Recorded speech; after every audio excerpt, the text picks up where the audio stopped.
na Ghana for chichi ni benche dwumade wonya so mfa so no so aseda soronko enkonfa mamo sabre ya meter do nusia abo apa no nwotwe ho nwa beka ya ho Facebook no so a kusi no ndubirem no mo so aseda soronko enko enfa mamo munyina no ka ho bi na the platform ehema enu ntino yema munyina yiko na anwumre yi onso wo kwan se bedwafo kire omadwe wo studio no so adwo nkire wo de ba na ye kenka de ma wo sanse the platform de o ka ho bi ensem anwumre ye beje bre na ye di ho nkobo no e ya abato ho nsem akatu na bro na ye kwa abato anim indifri sabre ya kusi December bre ye beto aba ne de obeti amonyofo nka ento abomu ensem a woka sabre ya kusi se ye beto aba ne de ensem a nam mfremo mu nyina no e ya amonyosem enu ti bibi bia fa amonyosem ho de anwumre ye be di ho nkobo bibi bia so afa abato ho so no ye be di ho nkobo ye beka MPP asem ye beka NDC asem sanse obofo ne ne nam ho apaso nti amanyoko mienu yi ene amanyoko akese a wo magene mu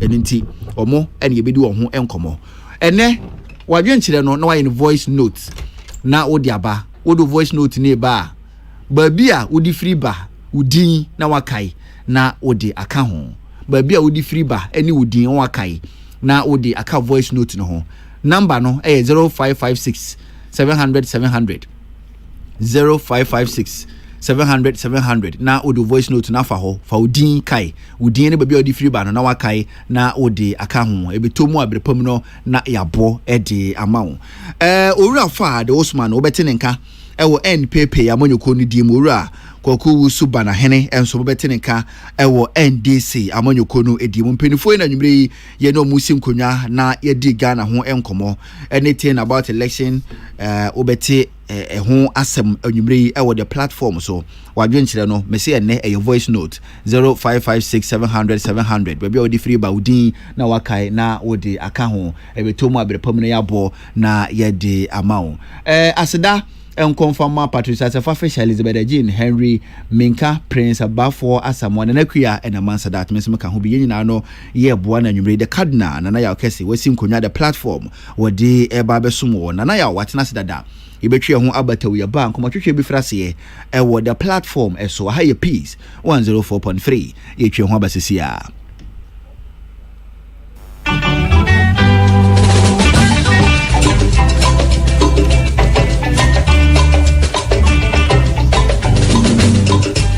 baby, Abwa Ghana, Nagana Bayo, Ayo, the Feminoro, so baby, Abwa Ghana, Nagana Bayo, Ayo, the Feminoro. The platform, a pramen and your party Pompeiso. The platform. The cardinal Nana Kesseh son sontwi asonsentwie ane nsentwitwi a ekọ batakọ bramai esinukoso atwa petiama ntemfi asansa krokotiako the platform sunie asisi nkondwa asisi adwa ama trankondwa trenufua bra Nana Kesseh the cardinal tiadwam ewo peace 104.3 FM so the platform odoso puo ade doso ensempudiom amanyosam abrabom nsam asetrem nsam ane amansa hodo so nsam ane se wuduo bia de a ane ne hia Nana Kesseh the cardinal wone na pamfo our the platform dwumadie so wo peace 104.3 FM adwoada ne wukwada nwumre biada efri no nwotwekopim nondu the platform wo peace FM ensamo asisie de aba de akro ane de yatia ne de yehunu ne nyina ne wudi na apreto ane ne sombi na yensiai na banu so a ebia the platform chire wadwene bi Ghana ya my Ghana.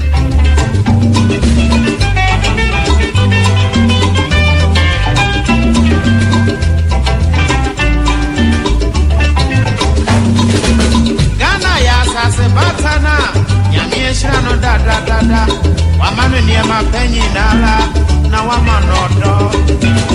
Eyasa se Batana, Empe Oku, Edia Hoku any, Nedi Kabias Yasubia. India Seminole said, Yasum Gane, Anya Sapa, Dachin Chirima, Eva Bewoyan for Minia, Susu Baby, Abwa Ghana. Nagana Bayo, Ayo, Criminal, so baby, Abwa Ghana, Nagana Bayo, Ayo, Criminal.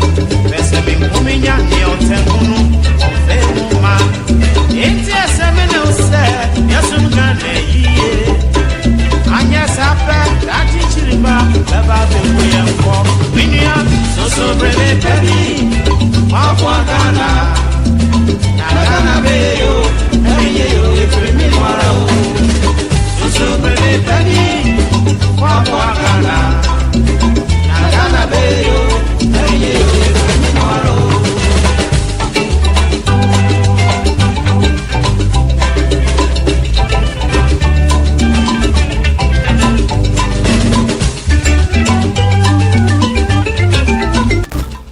awusia mamu nyina ajo edam ase me no kasai akasima aduonu enson na abo no nkron the platform so eni every na ya Kesseh wetia from the cardinal Patricia Sefa Fisher Elizabeth Jean na akua Prince Bafo Asamoah Samuel Apia Henry Kwasiminka ena man Sadat omna hihye ena me de ho chiame mamu nyina ajo majo edam ase se modi afidie no ato hasi na ene enkomo aye ba bedie no Henry aka na fu asen ne eto aba 49 49 ene za ba na du ha wi o 49 pa eda edino 49 days 49 days to the general election. And date you're saying? 16. Okay. And 15 plus 15 plus. Mon checking you because I signed there na month to 15 days. Yes sir. 15 plus 30 saying 45. 45 plus 6 51 a number. 45 plus 6 51. Mumienu Lizine Henry mumienu montana chiro na moncheke moniema ye na meme de me mas na chira me 51 menim de amunya 49 no yesa mba be chire de moye amunya sa 49 no mu change of subject na nye de amba be kan chire me na anyway de tie bia abato na duru ho awie na mi bisa sa nwure wa ya wadwena wie ana obeto aba no wa wutie me mpa awo obeto aba no obeto. Okay.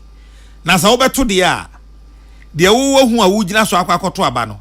De obetimi aka akire obi foforo se sa de we ntina megidi se ye nto aba no ma fad anase banahene. Madina Romai. Obetimi aka sa. Okay, na nwumre. Me pese me te wan kasa voice. Enti audio no bra. Voice note never send me. Say have you decided already? Where's you adwene pia na? Unim de obeto aba ma no.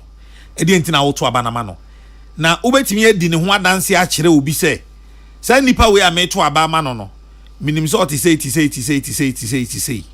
entina meto aba ma no ana obetimi ayen sa so obetimi ayen sa de a ene fa voice note no ebra 0556 700 0556 700 ene mempesa Sadat beka no obi aka se Sadat na aka bi agum ye pese etemo ankasa monne 0556 700 0556 700 na o the voice note no afa ho Fad Osman ewa ha na kwaku usuba na hene AK Madina Romai ono so ewa ha penifo emienu na me omo be twetwe nkomo ene enwumrei election 2024 si ade duru ho awie no ti asam no ne se o party no a was otanachi no o flag bearer na o se ento abama no bien pa no oba beye obi se Dr. Baumia one president Kufuor ma bebu man fie nwotwe dia adwene pa na aka Baumia tirimu antimfie nwotwe wan fa mo mampani Kufuor ama na mbu man a je so be president ansa dia na aka no amampenda da John Dramani Mahama mampani Kufuor be se ye hu ne nsa ho adwuma wabedi ade oba as vice president and Ucha President Mills on expired term owie ye no ena ono a benya ne de 4 years obenya ne de 4 years ena no so watwa awie omampenda da John Dramani Mahama ye hu ne style ye hu de obeyeye enti deɛ foforo deɛ paa biom na aka wo ho anti onya 4 years a ode beba abeye sankomo yi ene yebedi ne anwumre the platform ena wasungusu a utie fat majo the cardinal that is say Nyankopon adom paja we mu kakra aha bibia boko oh well Nyankopon adom ja enyuna aju ye de aseda be ma Nyankopon ye de nyame ase Marina Roman that is say Madina Roman adenchano nyeso Madina Roman adenchalo nyeso yemi anxiety dem hana Madina Roman ka se kwaku kasagu usubala hele kwaku kasagu no mame Bidegi uzuba eke mimi eke Madina Roman ade no we Henry ade no be ya ade no to mame ide be yi to e wa ifa oh hefa me hu 3 ada be me Madina Roman no ento da unya hu Madina Roman ya yi Madina Roman to mame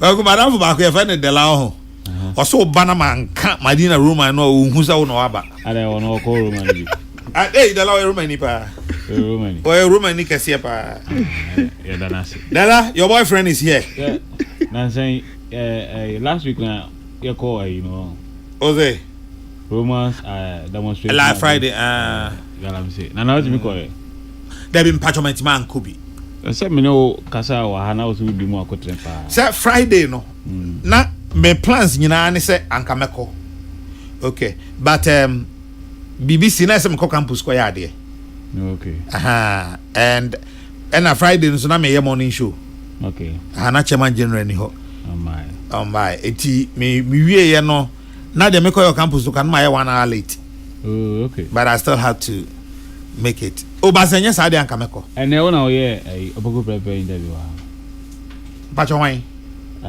Matthew obogo prepare ona ye interview pacho dabi kasagu we say no oh okay ade yes oba fia ha na pacho wan ene oba kokroko oh okay na me ka say ona and now tra pacho dabi me boss around I see ade ka wa semana oh dabi me ni asem okay all right oh asa ometo air time no me come kire na asem be ha ye ni fi wa ba ha the one it tapes be bra ye ha no na ya de o kan dai na wo wenti anka wo bibisa me me man tie bi nkrofo na eka enti men ka de o kan nkire wo our live show so say ono de o kasa bia ye yi sound bite film nti na me ka say bia de to bibi enti men summarize de na po kan nkire wa na summary enne no sound bite be no ye nya fi ni interview be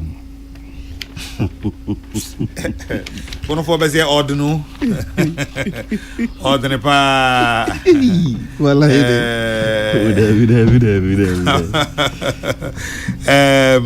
but I don't be able to na oba de acha yen ohuna ma fa de de acha yen eye ye ho ye nyare enti wagye tata afinu mu nyina akwa tuna bro na afina bana wie na ye ni so ade hu ni o man da ye so kwada da ni ade nyina se ye be research Ghana no na o de free yen se ma o ma ye nwu na emfa ye ni hwe sense enra obi da ne dan ye blase aya ebo akwakọ bono akunu e wo ne dan wa mpia bontin o na nantisi ye koba ye chifidie hyen mu ni ade ni ye koba na ye ho ya ne se nyame ni ye di ni ye enye ya ho ofe enye ye ya ho den na emom owo purpose ma ye ntina ye gusuti ase okay I hope say ni awaka fa ye ho no ebebam okay amen right I was on to my tip me penny for no ene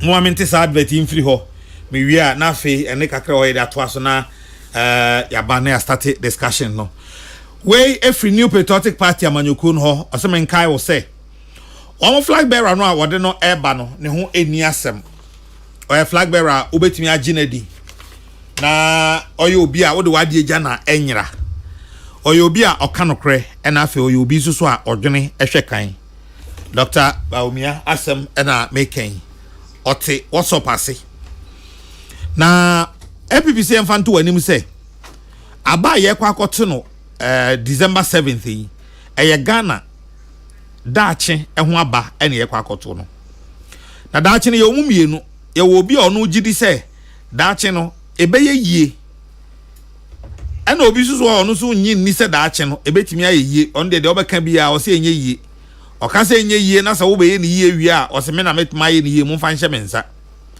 na MPPC mbisa wɔ nwumre sɛ nea wayɛ mobile money interoperability e-pharmacy zipline medical drone delivery system ɛne Ghana card ne nea ɛka ho no na ni nyinaa tofa bokra wasan yɛ free SHS no ɔno hwɛ so a ɛnyɛ yie obi a na ɔse ɛnyɛ yie ɔnye nie no ɛna Ghana ɛbɛyɛ mfomsoɔ ɛde akwa kogya no ana mɛnyɛ saa mfomsoɔ no bi December 7th okɔ a ɛhwɛ Dr. Mahmoud Bawumia ɔyɛ number 1 on the ballot na ballot no so ebi mu apply foforo a ɔmo de tete ballot no nti bi wɔ hɔ a ɔte ballot no wa no asi ne tiri ase enti mɛnhwɛ sɛ soro hɔ no a kɛkɛ ayɛ ahwɛ ba bi ɔsono no da no na wo de team ɔsono ne nkyɛn adaka ne da hɔ no na ɔso wo team nso a ɛma ne ntɔ line no so fa team adaka ne mfimfini aha box na yɛ no hɔ no fa team mfimfini sɛ ɛbɛyɛ a ɛnkɔba sɛ o vote no asɛe woto ama ba bi a ɔsono no ɛda no na woto ama wo madaache woto ɛde abɔ free SHS ho ban woto ɛde abɔ zipline medical drone delivery system ho ban ɛna afei woto ɛde abɔ mobile money interoperability any e-pharmacy ɛho ɛban sanka toy new patriotic party amanyuko no ɛna ne nsa ɛhyɛ aseɛ meba na afei yɛahyɛ discussion no ase Henry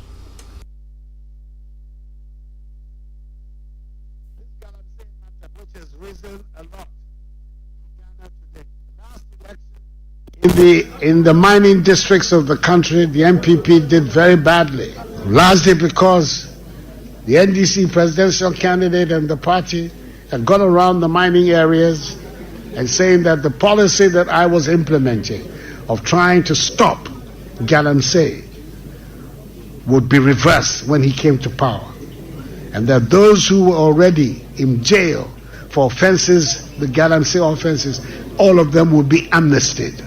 When I said I was put my presidency on the line, that's what I meant. That I was prepared to take the political risk involved in trying to deal with this Galamsey phenomenon. The result, of course, was that the mining districts, especially in the western region, all of them, including almost, nearly, even Takwa, was lost to the MPP. That is what I meant when I said I'm putting my presidency on the line.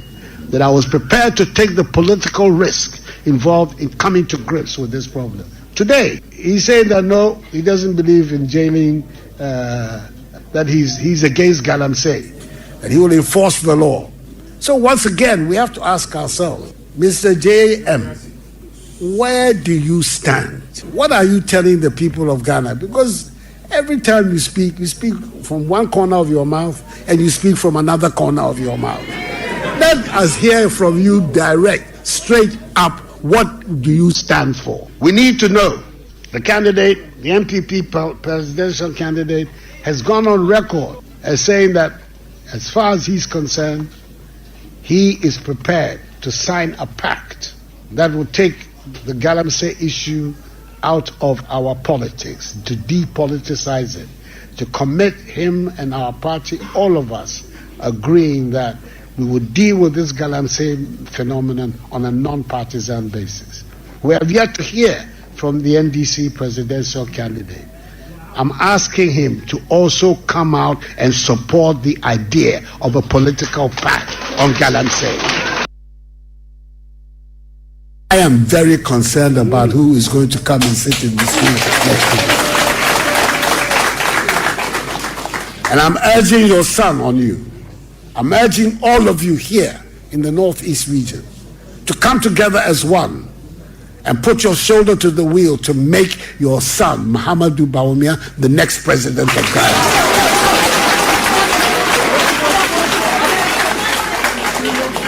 And I've come here to ask you for support for him, not because he's a Mampusi.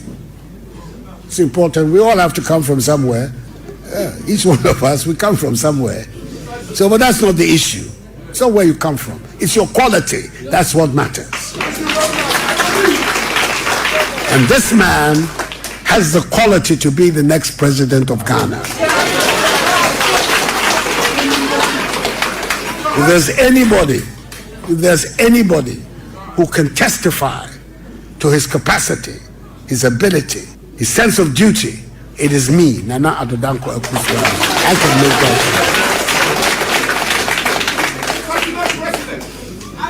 I knew him when he was deputy governor of the Bank of Ghana. Extremely efficient, and even then as a young man, highly respected economist.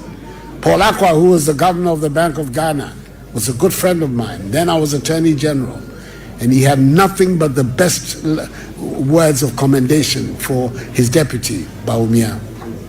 And in 2008, when I was looking for a running mate, he was proposed to me, and I accepted it gladly. Since then, up till today, we have worked hand in hand, both in the 8 years in opposition and in the 8 years in government. Within the first 14 days, I intend to complete the list of cabinet ministers for parliamentary approval. So within 14 days, all our ministers would have been named, and we would present it to Parliament for parliamentary approval.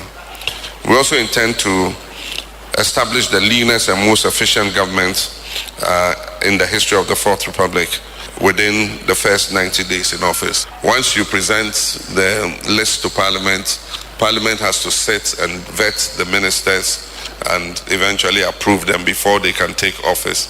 And so that is actually out of our hands. It's in the hands of Parliament. But I would name the cabinet in 14 days, and the rest will be up to Parliament. But I expect that within that period of time, Parliament would have finished vetting them and would be able to get the ministers to start working.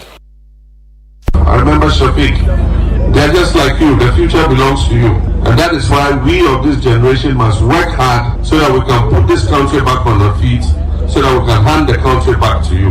If I win this election, I have a 4-year term, one term.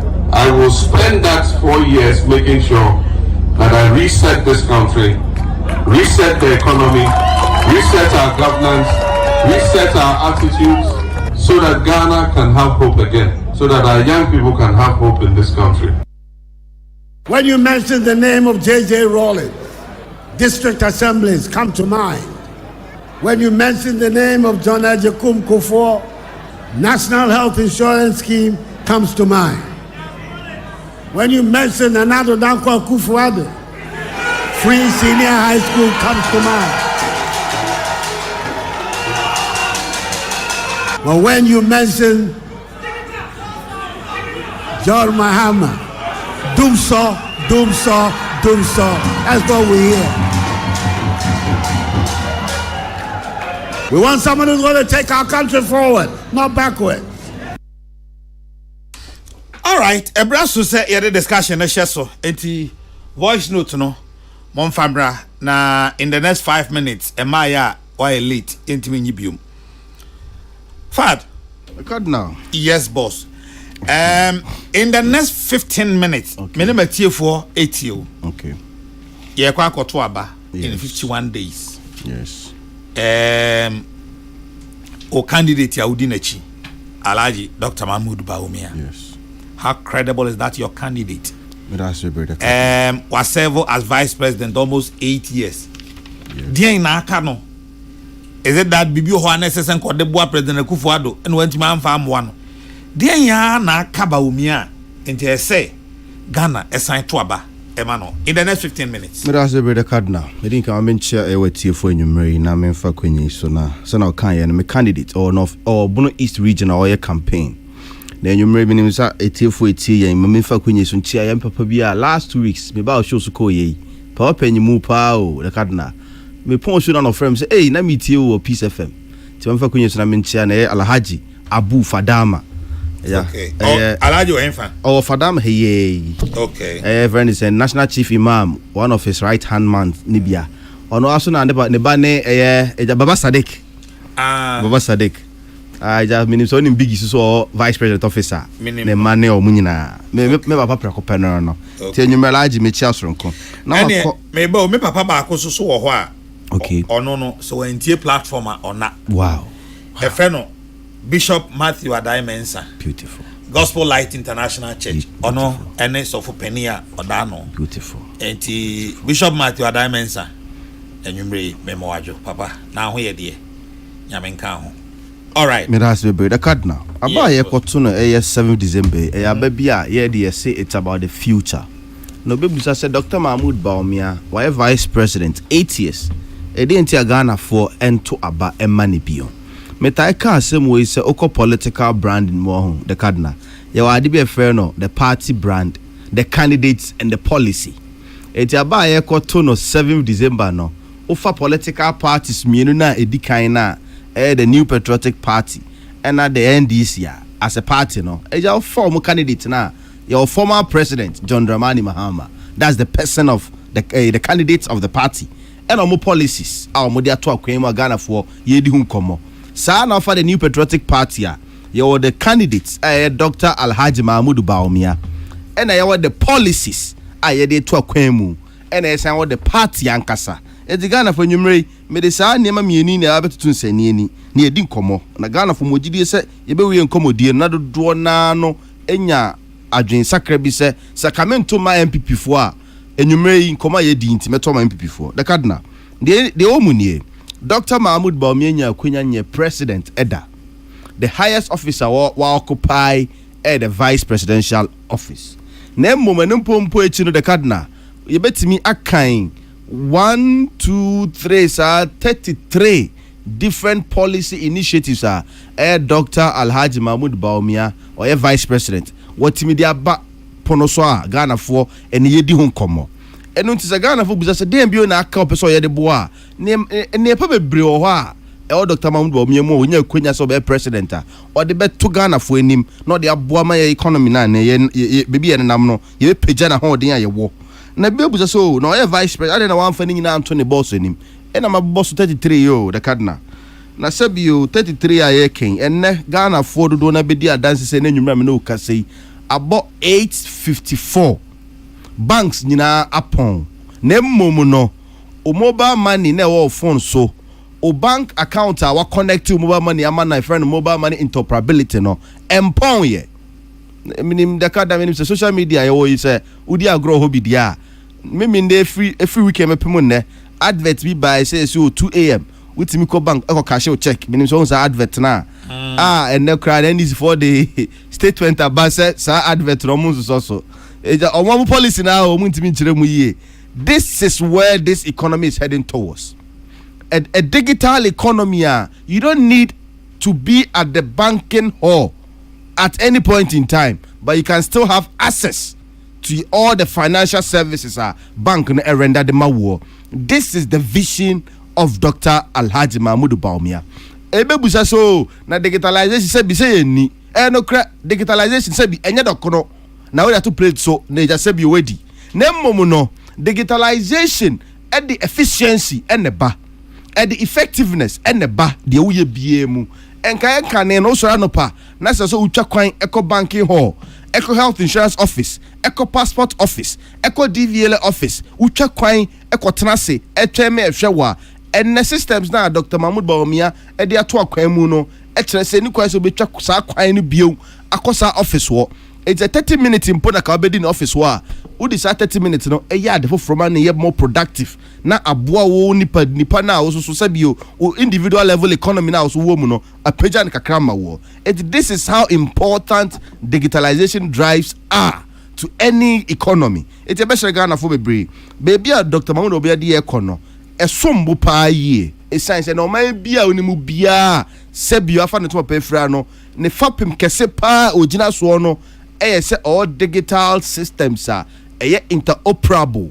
Say na minim say na otwemi na twemu ye launch the Ghana Citizen app no e ma wo kwanya sebio say nkan ne uti wanchi a me kuromu o say we bi adwuma yize utwa kwan ko sunyane e koyo nkrata sem nkrata ni because utwa kwan ba nkran ansa not my san nkrata sem ni nyina enne Dr. Mahmoud Bawumia sign and said hu na owontie ehun here so be just akwan ni bion the cardinal.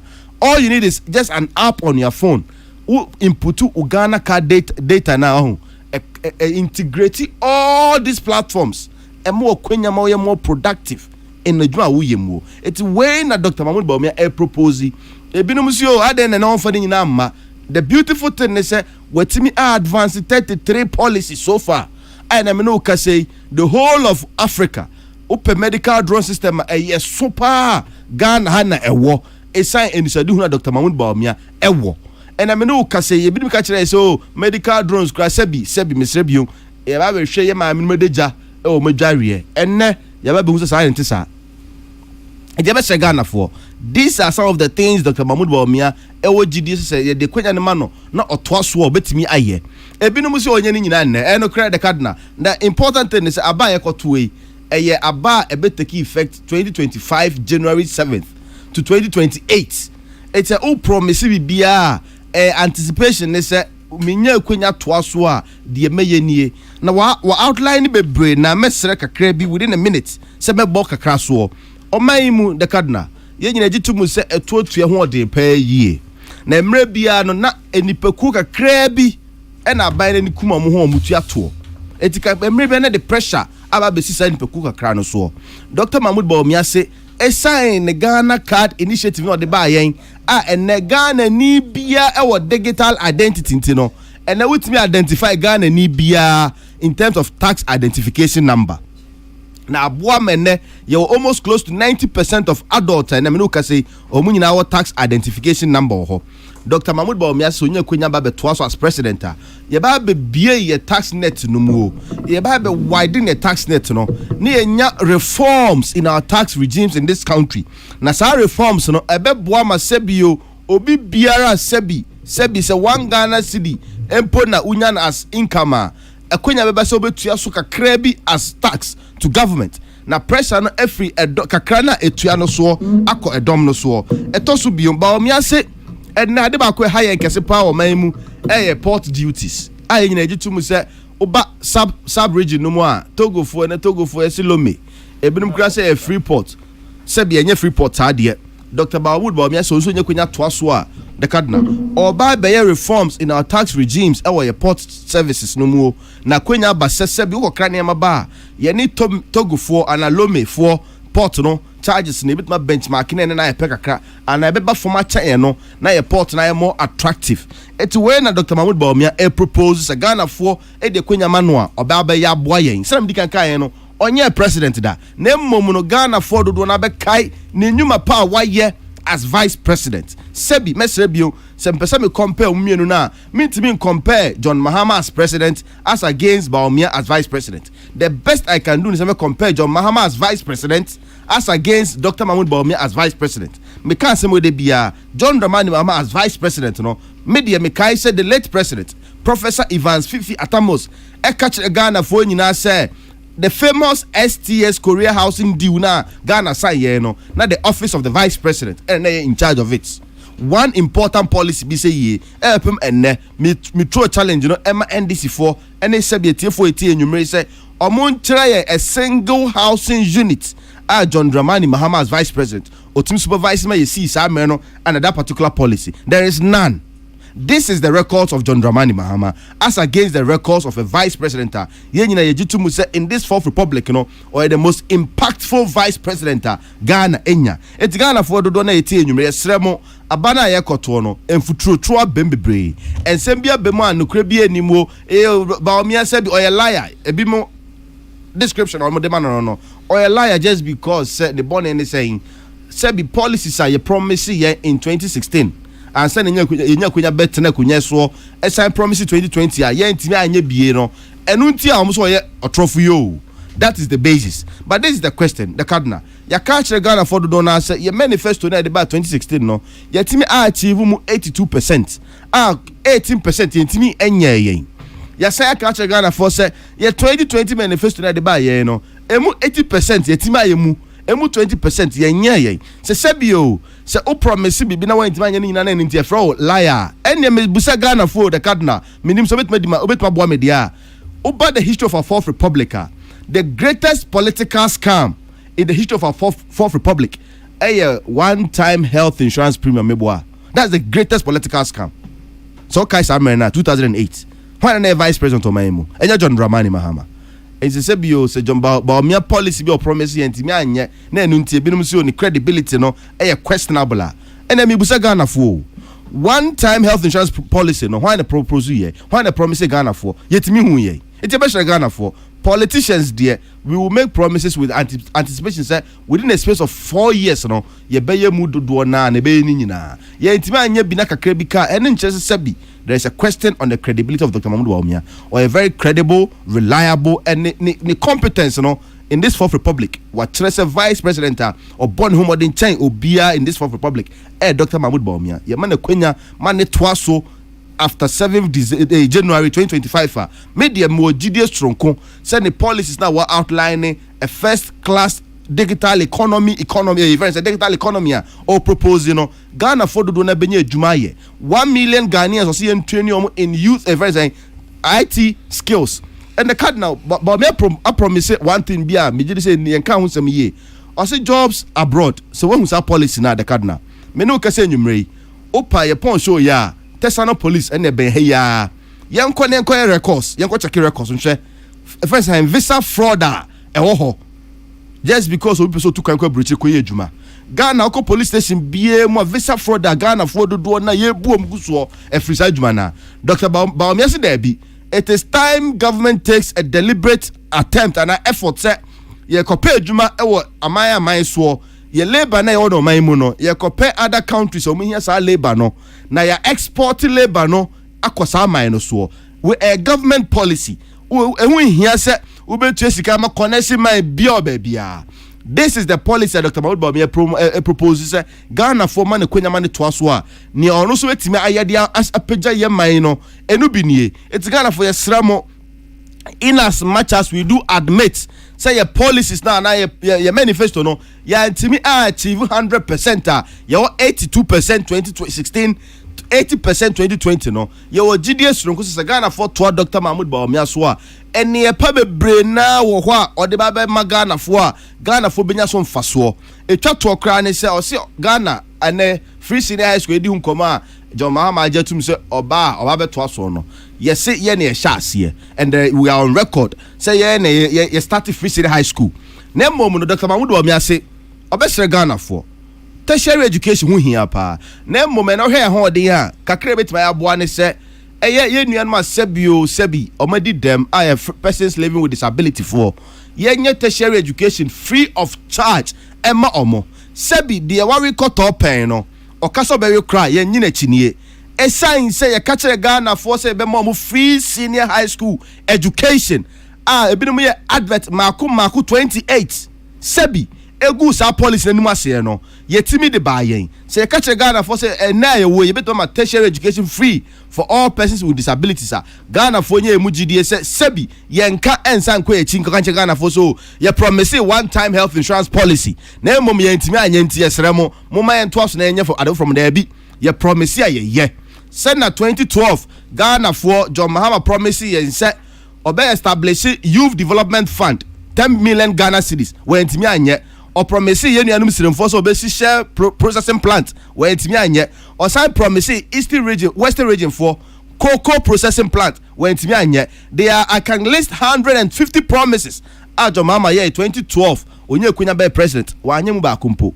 It is a year promise be brain na Ghana for be dia dance here one district one ambulance and I mean can say district be Ghana be ambulance ho obi kwa twanyom and then 2 days or say nana bako ambulance bebre nana bako free senior high school for bebre the cardinal we have a lot to talk to Ghanaians about. It's the best Ghana for baby edri abana ye koto no Dr. Mahmoud Bawumia as against former President John Dramani Mahama Ghana for some can kind nyina yehu ni oba be yen yeti be hye Ghana for said Dr. Mahmoud Bawumia onye president Dampo no timi advance 33 policies na nyina edi sunsun so a media me ogidie soronko me se Ghana for me kwenya mane to aso 7 January 2025 ne pa bebre na o promises o de beba no media mo ni mu gidie e wo pepa se oba obetimi I implement the all promise ye nyina sebi on me kanche Ghana for say na ye kanche 2008 one time health insurance policy program ye itimi afa ma e bepem ne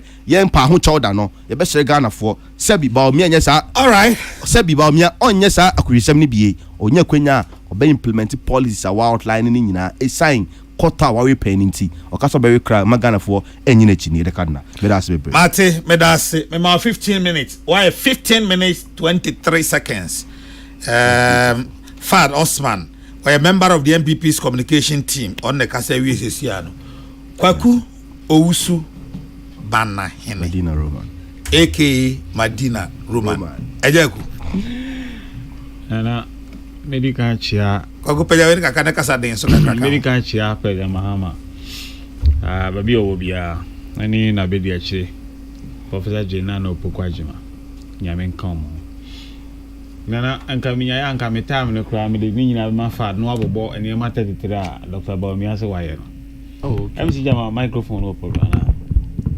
na peja voice anka minya ya oh no problem anka me de metam no be ma fa na wabobo ene ma 33 a se Bawumia se waye no be da bia otugumu ana wajai enye de di kam ne chef ye hani oh 33 no wabo mi yenu no wapere ba bia atra no ano no eti eno so no nana se ewiase ne Ghana fo nyina aka se Bawumia aye trofo enti me fa time no manana o mi si mi nya ya nka se fama no ara me si manya ene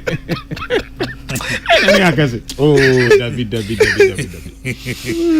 nana boss de ka se Bawumia aye trofo no enye Ghana nko na eka se ugugo na wayi a the world ayi gugu se Bawumia o kasa not ya aye trofo no enye yen esanse ne niema bi a wo kan ye wo position no ba ban mu ni ade no enye de wo se be ye one this one that ya wanye ana wan fulfill manifesto engineer so trofo papa yi ko gina wo se o position no say about 80,000 Togolese we register yes ko mra me prove electoral commission man platform wa ma omko ehwem na ye ntro okoyusu app bi no de manipulate system no na eti na trofo ni credibility awo intertest no nye na yi a want man fulfill na ye ka fad se wo hwe enoma NDC aban ayama o man a enka ubebisa se without NDC no enka Ghana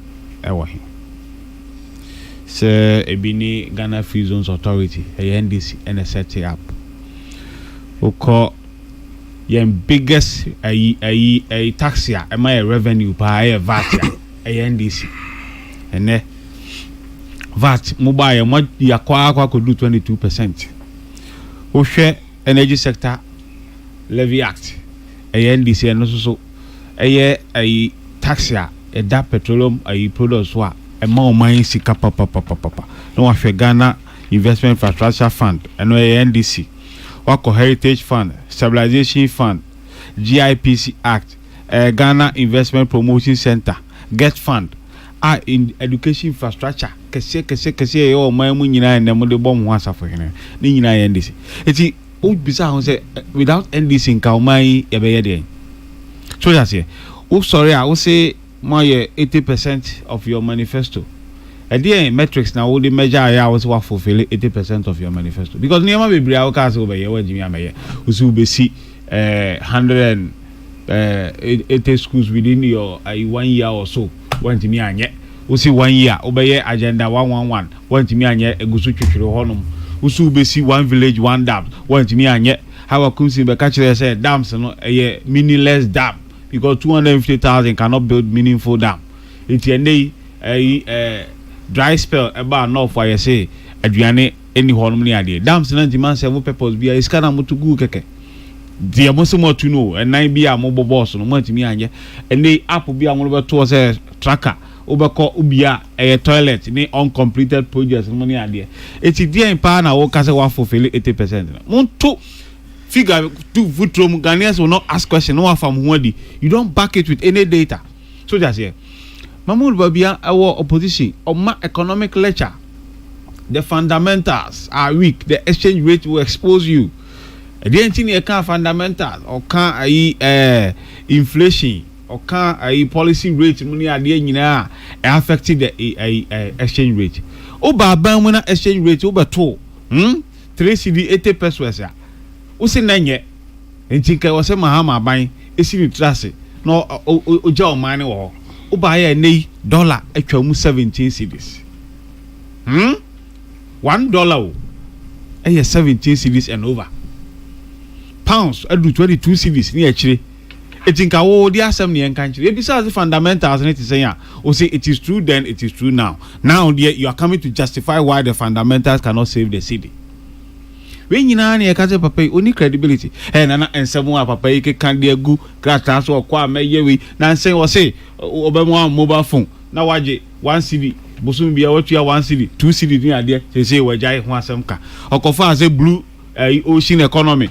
eba obe harness the potential in the sea no the air economy waja ho asem ka say odekobo hapu no the akobo hapu try and error no ni ade the straw MPP aban we edenensa ekosom ne da bia free SHS my free SHS eti da your mama ba obetwa free SHS mu hwe na na do call no fiasem a opanyimu a oka asoma mpanyi Nana, in 2016, Nana the opposition.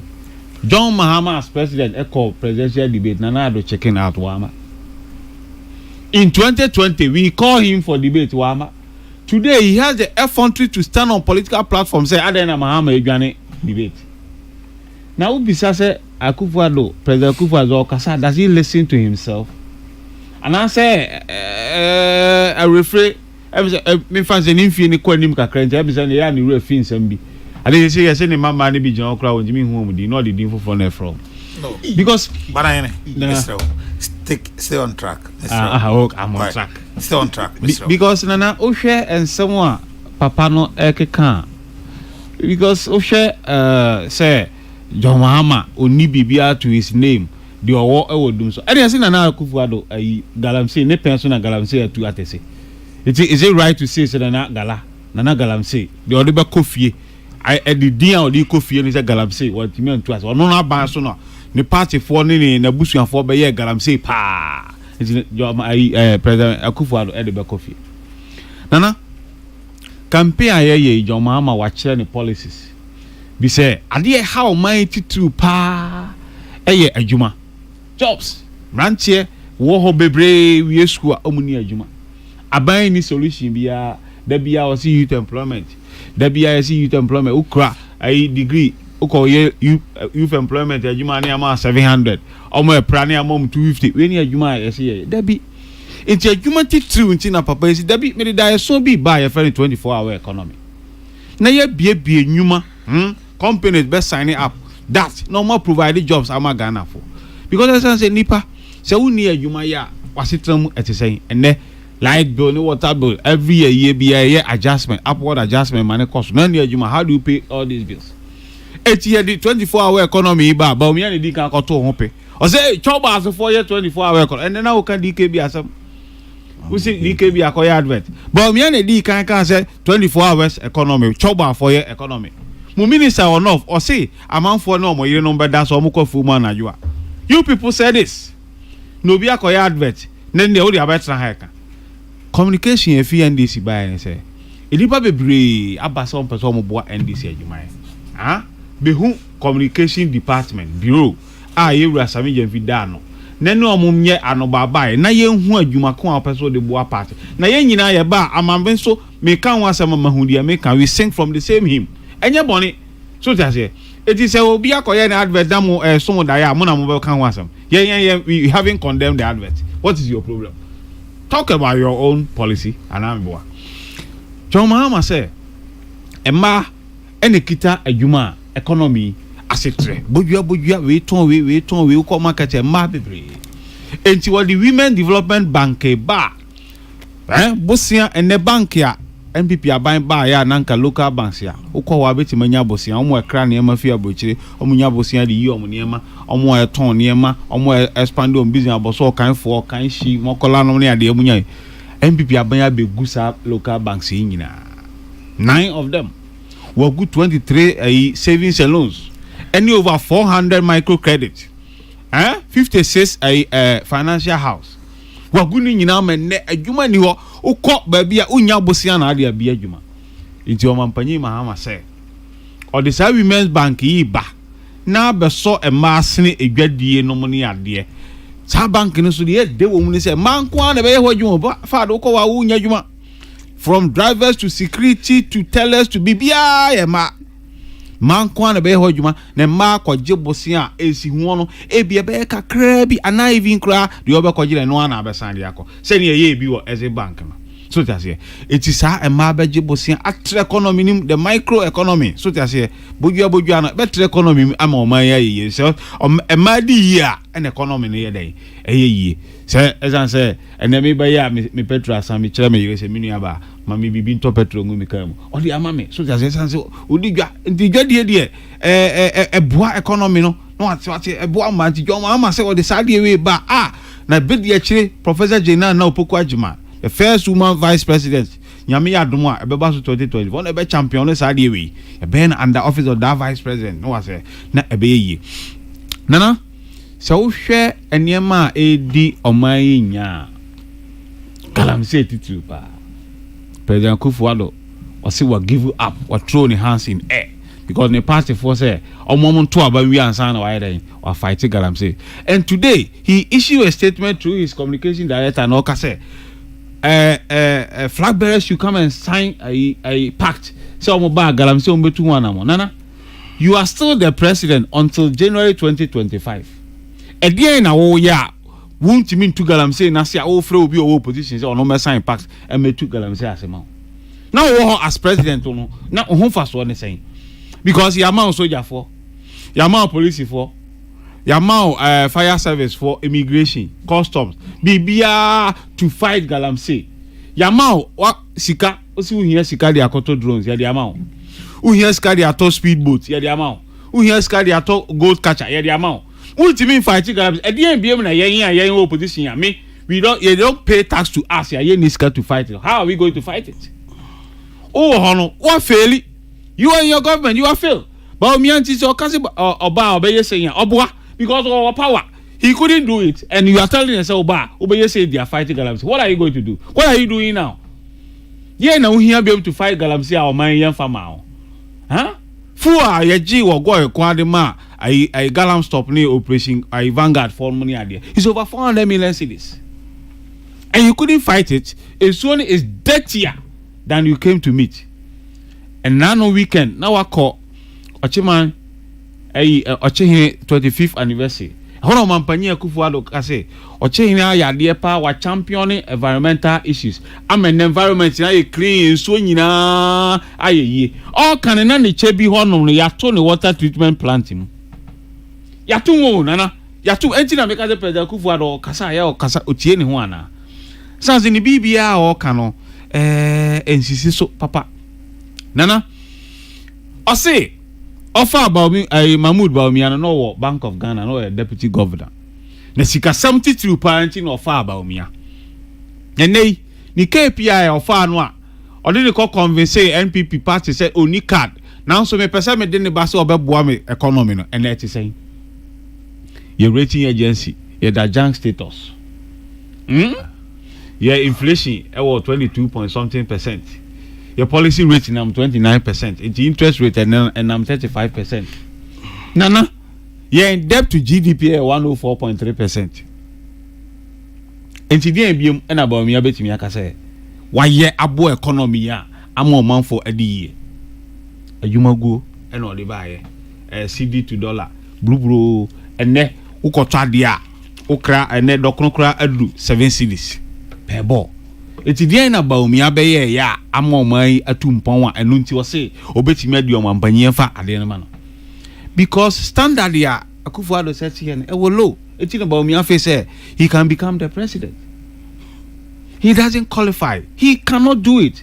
Na be dia cheni kura di bobo on the otuna no abob eti na dem baby say there sound bite no ye enya wo interview weekend na me hwe na video bi o attack God so hine san say wakwama God so hine ai your mama ko ama God so hine ka say enipa bi o ma di sika wa ban mu a pajo God so e man hine me say go so man hene It's a go so hene. So can hene. o say okay me twe sign go so man hene nana say enipa bi omo ye minister ti mi di sika gudam e mai mu $1 million yira 350,000 euros yira any over 10 million cedis yira ma mi hu say ni sika yira eti papa yi say jo mama enkrofo ya fa sika nyina nti se wo ba na se wa anyi sika ya operation ora no ora na e dey be sika no recover all loot ohine man hini kase jo mama anyi sika ya sika odi bebu o man ne kra ho be di ama no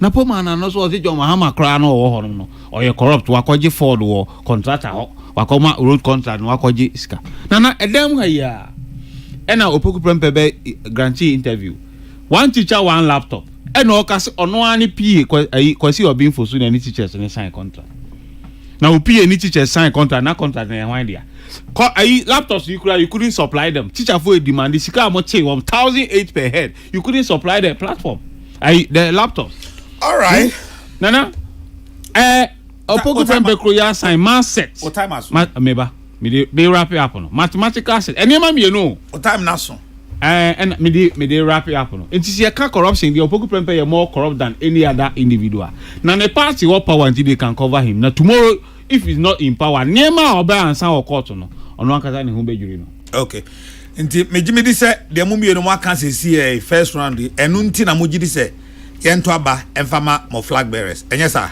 and as far the wa me ka hwe de na o ma ya o se o deserve so be ya o mampanye bi he couldn't say anything now say that 33 now say that to GDP ratio is 104.3 unya no e unya sa figure no e 104.3 on frequency low unya no e 104.3 that to GDP unya no e nana and no but jokes aside unya sa figure no e unya sa figure no e nana check on your economic statistics from Bank of Ghana bintisa yeah that to GDP and I feel no my year rebasing and almost say ababedu that to GDP who rebasing 76 point something that to wow nana now when him say no don't run away from me tie David Tobutie and come here the amount vote here they okay obi ada to the trim said that to GDP ratio 104.3%. So on check it but wouldn't him send this it's saying Peace FM frequency. Just say, yeah, did you mind sika nyina na editua ya ka. Anyway, I tell po Fad, esan ka ho. What here bana hene so atie o. In the next 5 minutes, bibi o ha bana hene kan ya woni na nya adwene a opesa o set in street. The cardinal. Yep. One was that medical can say almost say Dr. Mahmoud Bawumia credibility is questionable because enumerate bana hene say 2016 Bawumia the 80,000 names a call easy or sell me to go for now mudi when register in 2017 we into a day or a liar and yes hey Ghana for enumerate me the major mama judge between Dr. Mahmoud Bawumia and John Mahama one a political scammer me the major Ghana for is I say and come ye di Ghana for the dona enim the echo and on credit scoring system me ni say Dr. Mahmoud Bawumia akudru baby I retract our statement and so me ba me yes policy. Policy be Dr. Mahmoud Bawumia say based on a digital identity Ghana ni bia ewo the cardinal obetimi abo me develop and establish the credit scoring system. This is very simple. I find it very interesting say union men is for nkomo bi say omonti ase. The cardinal na me no ka say me bomba money account, me bank account. Ni nyina is integrated. It's a me Ghana card ni bia a tracking process nina. It's a very simple issue. Say me kwaje bosia GCB hona me adwuma. Hona me save ye. Me kwaje bosia free omo ho. Say me pese me de kwaye bibi. Na ma nkutia. E sign say me mobile money ni connected ninti no. It affects mobile money operations. That is a system and it has come to stay. So Bawumia ka say based on this system and usuba na hene wo Ghana card, wo tin number, wo digital identity. Me ba build a credit scoring system. Bawumia my na me Ghana card. Bawumia my na me Ghana card. Na me ba be boa. I got it in 2011 Ghana card oni ma me bisa. Me chirawo. Ntinya Bawumia na Ghana card. Metimi to aso. Yeah. And wo Ghana card, wo digital identity, wo GPS address system a ofie bi a wote wo number na apɛ yɛtimi track ba ofie na sɛ ɔsɛ NSA system we nyina ma kwanya sɛ yɛn develop a credit scoring system a sɛ ɔkyena bi abrantie wo wie university wonya adwuma ɛyɛ ɛdɛ a wotimo wonya sika kora mfa ntua anasɛ bi obi a wote ɛka ketewa bi na wo pa atɔ a ɔsɛ kɔ car dealer ne hɔ na ɔne ne nkɔ ɛhyehyɛ wotɔ car na wotua kakrakra. What is the big deal here?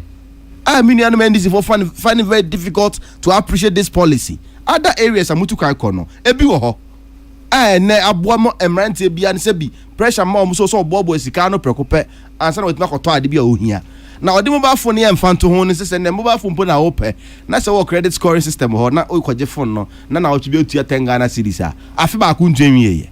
Na we na e din so obeti ase. Na se bi 24 hour pudon yes ye koyen like events njata ne sibo e opudon yi ene otie na se obi ka se 2 am ye ko bank akwa yisike ne otie na se na we de wonti ase and that's the nyatwoma ye nuan manage for epeso mo kire Ghana for na the cardinal come e the pass be this come e me de se obusa no economy issues with Johnny free ho Dr. Baomiase and no he sidia ahode a e ko from eba suru nyina no ne fapem kese pa ye gold reserves ayo no man mu Baomiase ye improve upon the gold reserves. And interestingly, in 2016 the cardinal ebinimo promise Ghana for 2012. So ombeja 4 months import cover on our international reserves. Omu koromaje 2.8 months import cover. And I mean we can say gold international reserves 3.4 months import cover. Dr. Baomiase ye mpeja ye gold reserve numu through the domestic gold purchase arrangement at Bank of Ghana yetimi to gold ni do no a eneba be anko ye sidi no na hoden suru kwa begina ye sidi nechi. These are visions just say utinema bia sense na watinema we yasi o sebi all ka pay your debt the cardinal o ka fan bebre o muja ma yen me busa Ghana fo eti enwumre me busa Ghana fo eti enwumre sa fan ye o ka ho asem nyina echi sebi minua no mo ko secondary school Ghana northern part of Ghana ye bia school September no mo tena fie till January and so no ma ko school say abai so need feeding grant the ma omo sa ne krakra sa me no so fund bebrebe nyina the cardinal capitation grant kufoja ne 4 Ghana cedis 8 years John Dramani mama here 4 Ghana cedis are 8 years ye buy ne pejam we na me no ka say 14 Ghana cedis it's a Ghana for etiemia ni ye ka kire mu nyina ne se ye hu John Dramani mahama aban we sure say capitation president mama fa bi anka ho obi so for bi anka 4 Ghana cedis or the big count or the call saying the cardinal me kai force the 50 pesos or the call saying there is difference between or the call saying one fa bi or the call saying me kai force the 50 ye ba ye na force the 50 pesos and na akufo the call 8 Ghana cedis but tie and na akufo 14 Ghana cedis tie president kofo enja no 4 cedis o ja ne saying Kofo na I think 3 cedi 50 pesos. And Mama the course 20 pesos. And Mama the course 4 cedi 50 pesos. In 8 years ni na only 1 cedi. That is immaterial at this point because 8 years ni na. The argument ne say enka wo pesa wo kan say 8 years no President Mama any Mills o man fa bi anka. Only 1 cedi na kan ho. Okay, Mate. The cardinal 8 years no. President Mills any John Dramani Mahama. Only 1 Ghana cedi. And the car capitation grant mo. And I mean who can say from 4 cedi 50 pesos to 14 Ghana cedis, 9 cedis, 50 pesos. What does the NDC guy, Kwaku Usubanahine, understand by ceteris paribus? That is, all other things being equal. There was no COVID-19 nor global economic downturn when JM was president. The NDC's argument is bogus at birth and dead on arrival. Protozoa, ena odiwe. Abechia Kwaku Owusu ontidi okeka nyabotre meba bana hene to ontrasu hu ono nye ne kampo ontidi okeka na se nyabotre na ode oso asembia obeka bi asembe krani fad omese obi di ba ku bi bechia wa so free wenchi bebe we from Bandalai enyumre menya message say Ken Rashid Lamte so OTM from Wenchi Bandalai. Okay, one of the strongholds of the new patriotic party meaning so okay Alhaji Mutar Musa Bamba okay no me kai Alhaji Bamba very good but hona free enti all but party no 96 no or the manafo ni nyina ba MPP mu also na me free I see Mutar Bamba okay twese kan basa zo osun free bana nana nia fad kan yi bibi wo ho a opese ebia wona ne nya adwene obeti free ho in the next 5 minutes pacho mama wo so sa kwan no nana Adia father can. Me who dreaming. So me responded to him one. Me can ya was a mekan. Who the capitation grant emfato ho. In 2016, not the dollar rate, 3 cedi 80 pesos. It is a capitation grant in the crowd was around 3 cedi. Any and dollar near 17 cedi. Can't say capitation grant in goes to 3 cedi no. I'm asking you a question. Answer me. And now no na can't send be. Almost Dr. Mahmoud Baumia ni nua your man road contract. In 2014, they 23 million a series. And they Yamanoa 8 million dollars. Fat 2014 dollar and in net 2024 dollar rating. Is it the same? So I was telling them, say, but when is the time value of money? Oh, let me come. No, do you know time value of money? Kasano. No, you ubusami. Me bo nia kasam. Okay. And they can say, I'm busami questions. Samo kan. Now we share exchange rate. Now we are to say, ene $8 million. Esun 23 million cedis in 2014. You understand it? When she enya se mo beto atumu wata protozoa in 2016. Ye export commodities, oil, cocoa, gold. Ni nyina bo eba from drastically from international market. And only a dia NDC. Ye seeki IMF support. Mo sorry mo se mo anya pandemic, mo anya epidemic. Na so mo se mo economy na ye say ni say. Nana Dr. Mahmoud Baumia Nana Akufo-Addo in 2017, in 2018, in 2019, we were blaming John Mahama for their woes, economic woes. Nana Akufo-Addo, Ghana Web, also my father Mahama did not leave me any inheritance. That was 2019. Nana Adukoba Bia, me papa Mahama wa nyamehwe until COVID buy no move away from Mahama to COVID. Say COVID na my economy na say. COVID ba no an or say you call Russia-Ukraine war. They have not taken responsibility of anything in this country. Everything they blame it on somebody, but for themselves. It would say about me. Adia papa de ose me na me ye. De enya de ose minimum he. No money adia. So that's here. They have never taken responsibility of anything. Protozoa are not the presidency. Oh, why do you? Okoye, he got a far. Say Ghana. Ye commodity ye bring ye foreign exchange. Sika Kesseh pa no. 2015-2016 nani boy say or white market the engine ye kofa esla e buy to cushion us because I crude oil bo aye den akofom kra ntie to crude no kra na wo export a unya hwe eti ya o trans no mo analyze we nyina no hu say ade e to o man Ghana no na yo ne na nso na ye tua yen debt and they Mahmoud Bawumia Nanado o structure debt to even euro bond o structure over $13 billion. Said they are not paying, they are starting paying from 2026. They cannot pay the debt. And they ain't even try debt to crown dollar do 17. Saying que $13 billion now. Yes, says kako $2 debt now. And dollar and they better on 25 cedi and I say 30 cedi. What kind of economy is this? Mate, economy and bondholders, you cannot pay them. You have an economy. You are keeping people's money as your own. And also Wuska. Nana Sani no. There be Sani no. Kwaku Osu Banahene.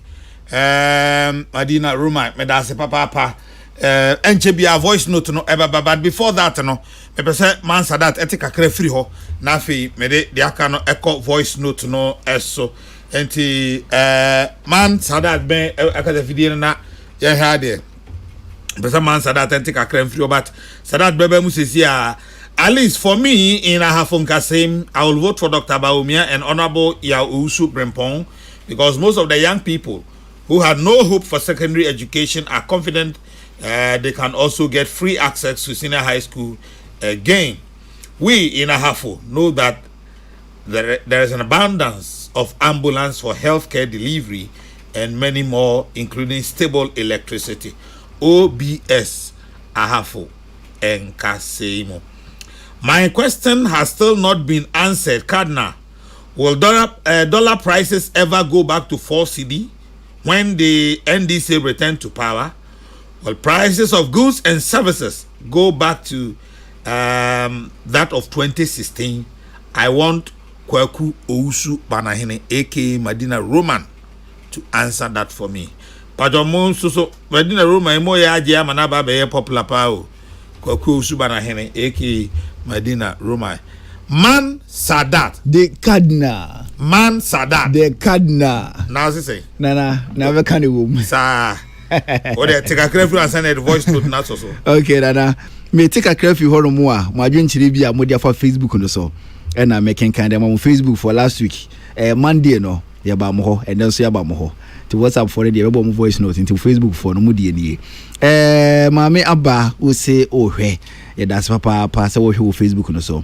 So Lasitino KMD odi ani dia fa cheme anohye mintimi enkan William Amponsa edienie William say na bana hene ekan die odi di ohuni sese bi eyonkontompo Felix Osafo enso die ni so US na nwumre the platform ohwe Facebook no so na wo say NDC policies no yen share danti bibiri yen fa mfiri mu nchen na eno ane say enwane boye den eno ana moka na so yen hwe free senior high school yen hwe ne drone delivery ekoso yen hwe apomudin afom senior apomudin no nema si koyie yen hwe drip machines aban ne ache we ni policies a Ghana fo hia na nema timatumpon eni se nya we na se mo timi fa policies ma na se enwane boye den sana mo be kan dia enya Ghana nko enwane no ne bo ayedin e o ba bia Adamu Mohammed enso edienie Adamu say nia fad eka no eyonkontompo Adamu say fad enhwe Ghana fo ni mu ntwantro na Ghana fo nyina ne nimba bia ne MPP fo de Ghana fo akwakoduru Adamu Mohammed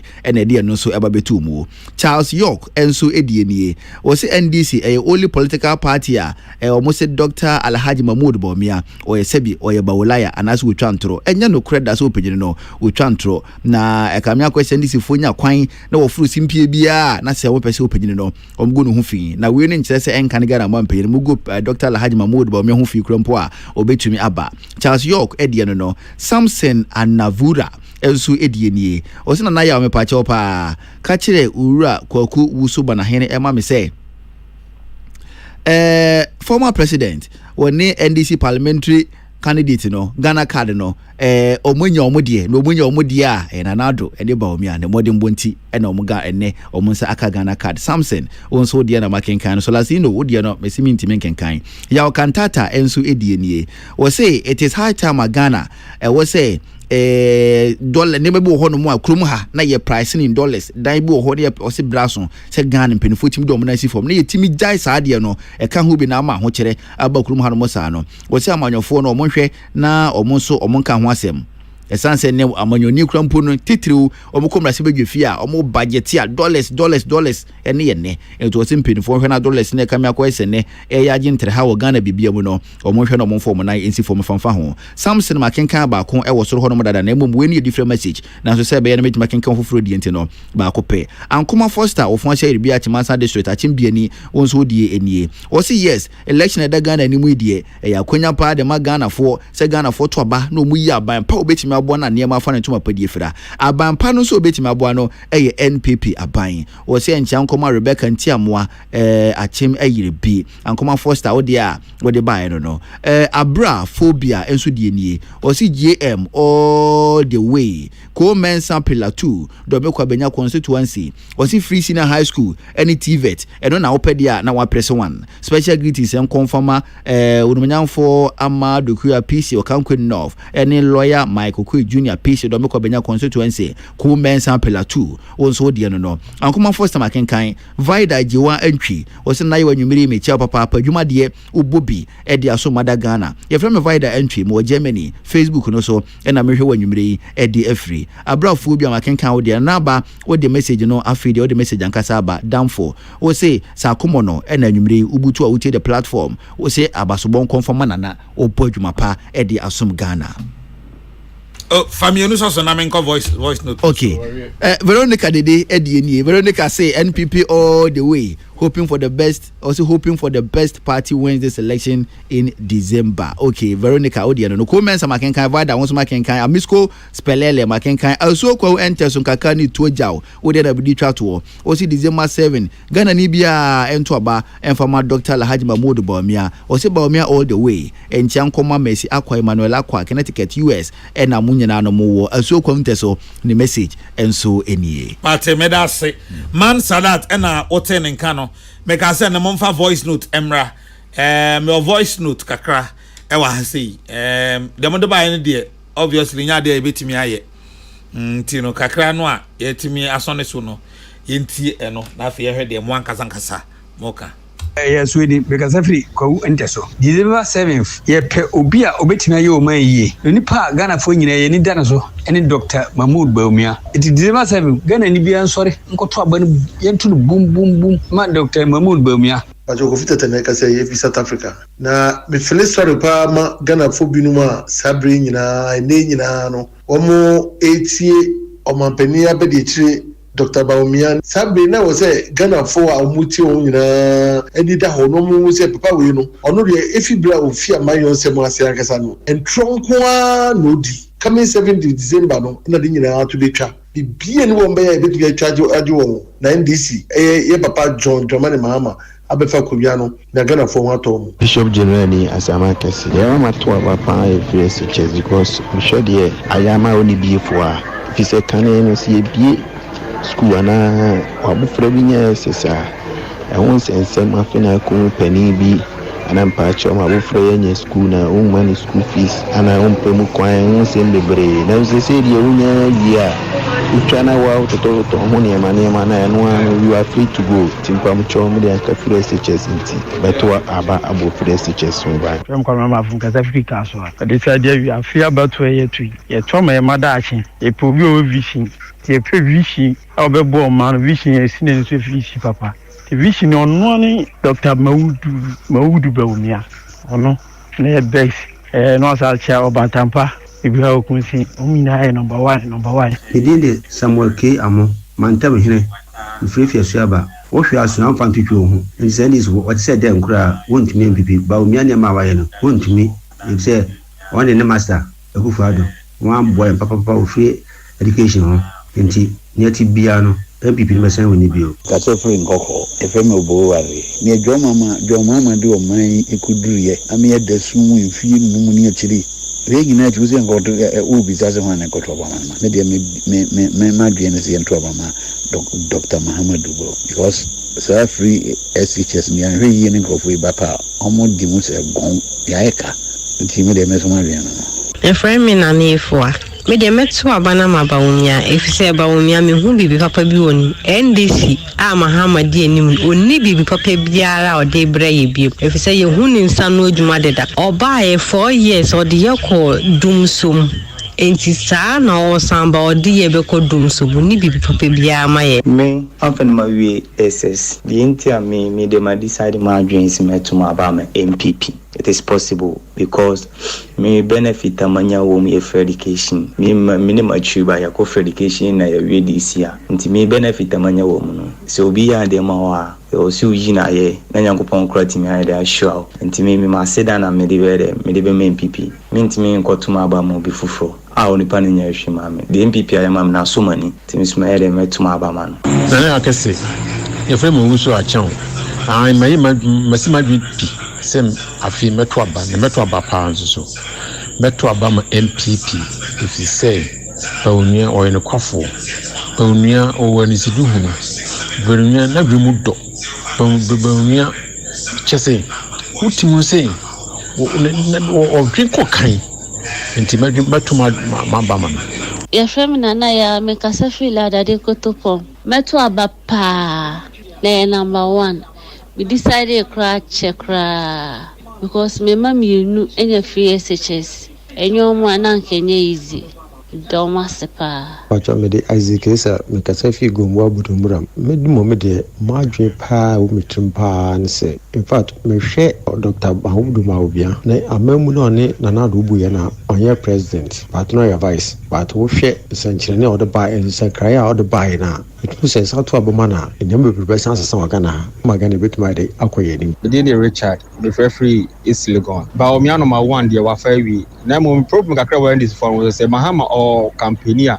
on focus on campaign or campaign no rather than or preaching Baomia too much for us which we don't need it. Baomia is breaking the 8 number 1 for free SHS. Continue. Medinde Ernest Efrafikitase ewo every agenda ma yewie kra that ana dance dey no so me go so di se yento aba ema Dr. Mahmoud Baomia no meto amamo papa no so na enye dum so ana ye besan ya chi na yakọ restarter ana so yakọ start fufuro efi baby medina nansa takwa etu baba ma onimyamfo Baomia na minim pebia benene nambia o sebumu se abranti ne de mi ade bia mpese me sheda pa ko wale sa me yesi na ne maami nwi so me hu maami no ifunu abranti ne fi me no eyihu onimnyansa na adwini ma epi de gidi se abranti we be president pa wono ane ne self dia Ghana be koso besesa Ghana medinde Kesseh asuma Kesseh feel oyalfa me to ma Dr. Baomia ono na owo vision ewo ne so ono na me hu se ye de manua Ghana ebetine akọ nanim owo mra edi anim Mr. Mahama de minim se ono de ohu oni vision bia ye de manua ha. My name is Frank Philip. I would like to vote for Baomia because of his initiatives. Digital man. He has done a lot for the country and therefore to vote for him is again. From a taxi driver. Share NDC ni MPP for India.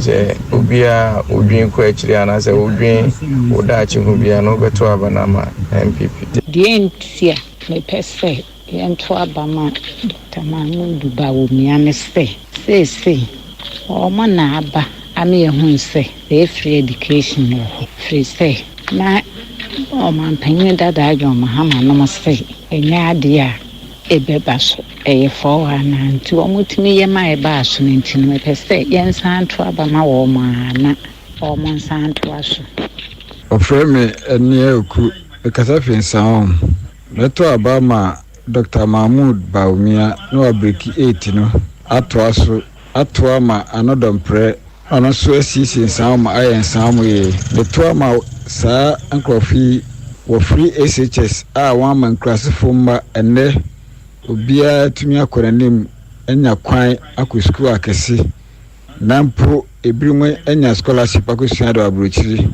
na oman we bia wori si no wopese wori konanim Ghana here upgrade ye here reset from Martin because Africa so domestic aludo na from chati mi jide se de Akufo-Addo ayen waibi nti Baomia beto aso bebo ayen because amambo no we beye no gya to finfin na we aba no we gya to onto aso e basa so a na so man scanner na eden no nti mi jide se Baomia so to aso a bibia Akufo-Addo ye do onto to aso na economy ya ni ehu next 4 years no ni ehu say untumi a ni draw it down yo the amode bae eno no oh na no me share Pentecost apostle papa penimu pa so tema area apostle na ifa ma charity mbajo test apostle di ma me why oh nana ya Kesseh me pe wasemu da bia me bompa me say oh papa nyame nhira wate mintie platform amena me say oh papa nyame nka ho me da se pa enti apostle me say man test udin no ma me nyanya udin de but make me say unimo ho nyame nhira pa me da se say me nya Pentecost ni me Roma ni mapa but okay kan sem bibire kire me a kire say otie me ache me da se pa me da se aha sana e ma ne yefe bana hene dia anka Roma inko de si baby but nyame nti gina ye bekuta Roma inum emprimo bi ense Roma Roma inum asema wagu nana me 9 minutes akai me mau ebu ma me sis ne ma fare 3 me mau mu 4 sa no pre mama mu 4 nana yep Enra Parliament eshe as a transi. Na ni APA mu ni say eye enipa bi a omo sitting members of parliament omo ye 9. Omo break ranks. Ako independent. And oba ako joining NPP party ako contest. Inti eye former minority leader Harne Dusu. A petition speaker senka sa enipa no declare omo seat in vacant. Na anka LAC nyame ya domo a ye majority in parliament. Esan say president EBS pen year 2020 November and Professor Michael Kwe esake honorable Amwakwesiama and now ye second deputy speaker if parliament. The born in say or ye NPP member of parliament and we contest a fairly election as independent candidate in Jomu Kesseh Constitution Article 97(1). Emma ho kwan say we cross a carpet into was he declare any seat in the vacant. And almost go to MPP Constitution. Article 39(1). Say non so oye then who contest independent automatically who forfeit a membership. But I know me kai say John Boadu. This is about John Boadu the general secretary. Yes. And a Trokoma speaker. Officially. So John Boadu officially notified the speaker of Sir Assembly. My name say no na Canada. Say and no. Yes, and no assembly making. All right. And that's so Harne Dusu and notify speaker and what petition. Whatever happens, there is a notification. Nana, and no na a current majority leader running to Supreme Court. Ese what the injunction to speakers we say oman enye na adwuma. When you say MPP, you have pass levy, they run to Supreme Court. A speaker can vote, they run to Supreme Court. LGBTQ president we sign, they run to speaker Supreme can Court. vote. And they maintain that. Oh, Justice Abdullahi. Last time no a budget approval. You can say speaker or say adwuma no. Second first deputy speaker, he cannot vote because of the adjourn. Only Supreme Court, Emma Supreme Court say Otimi a member of parliament. Yes. Intimate yes, young Crawford, everything they go and seek a solace in the Supreme Court. Who does it? Say as someone speaker Bema really onya my then I offer injunction from Supreme Court. Bibia answer a court Supreme Court abom. When it suits them, they run to the court. And normal argument from A to Z justify the NTN was the speaker. A declare seat vacant. But speaker, I'm at 2 days. Say obey day. Obey declare ni ruling. Na you hope say obey declare in favor of NDC's petition. Na afenyo marking abeye minority leader. On the legal gymnastics the offer kwa wa court to sa afenyo marking the Jimmy court. E ma do assembly election. Yadi the entire to so ayan to okromu anum. And no 4 minutes in so here. Nana, eti say ochina na nyame adoma speaker be ma ruling no.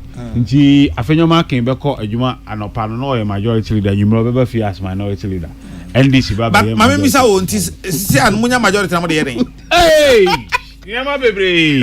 Nana unum si de wo mu kura say mo ye majority. Committee heads ni nyina coming from your stock. Okay. We are going to chair all the committee. Budget committee nyina be chair. Number 4. Number chair the budget be parliament. Nana, I see. Me that's bebre. Nana some okay make a Ghana. Make a Ghana for nyina say magana for fa sa nkomo odi. Say na ubusa question say president na see 2020 no.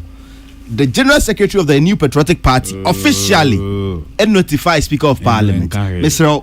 Proceedings of Parliament. You will lay down processes go through.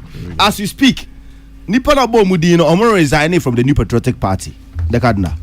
Obi me pacho. Obi amfa Alanja Manche ko independent. Nyamo se wa forfeit na yi. Obi amfa let the Metro Parliament say ma resigning from the New Patriotic Party. And the cardinal Emrano, very interesting. Mama so my parliament 2024 parliament. A word from speaker to where we're heading towards today. It serves you people right. It's a political experience. It serves you people right. Experience be yenya. Mashon We've learned from that lessons. During our parliamentary contest be a caucus. This time around, and come on, for Emremuno and Tessa. Etiama, your leader, Akopa Supreme Court. So, Copentremu, Supreme Court on the particular. Over Article 97 HR, the cardinal was 30. Sana Obibetini Ababe crossing Parliament. Cross the carpet in Paris and command the Yentiano. The cardinal, you didn't come in a benumray, a baby enumerate. The cardinal, Ghana for a tea enumerate, there must be brave. Name of Abaye Cotton, it's about the future of this country. And the future of this country, Dr. Alhaji Mahmoud Baumia, and a bit me aboa amasa future in Saka. Nami be a dental constituency for Mesremo, enumerate, Mrs. Penny, Akosia Menu, Mesre. Yekotoba young kind and to Abasronko Emmanuel. Sana Minianum went to 40 years. I don't tell them we are biased. The way biased. Sana we are campaign ma Fiako to Angoji. Okay, Emitiwa. Adenta. Oh, me patcho menti the card. Adenta de me candidate Nichols the Akosia men. Me am Mrs. Penny. Adenta beyond. Now Pelman Panyakota. I Mamu Vice President Akonta. Pacho, Minia Bani Cozy. Cozy went to me. And you may at the Metian from Com. Me, I just have word in. Ona Kofa. And I'm so far, me bread penny, Quajo, Frimpong, a Kahoma, why? I say, wait, cheap, me Pacho. Quajo, Minia, yes, that's very funny boss. Eduma Quajo, Bolly, on the Cardinal. Mrs. Sunday, chair me, Dr. Mahmoud Bobby be doing 11:45 p.m. Now went to 4 chair. Oh, other than you may win. Quajo, me tell you, 1 4 Quajo, Vice President, Amon can say. Yeah, just in Nipa Bass. 200 CB.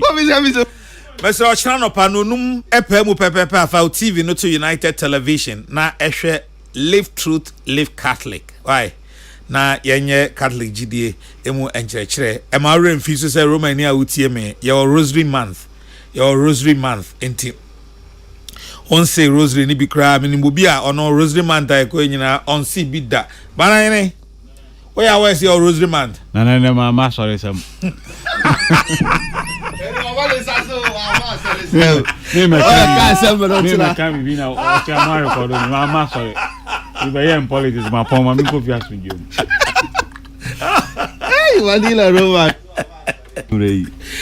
former Masewa.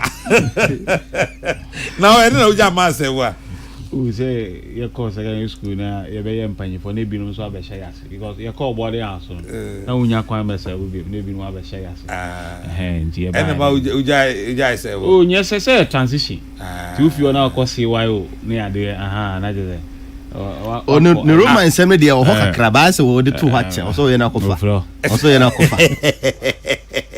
Timistral Rosary, no families, Monsi Rosary, individuals, Monsi Rosary.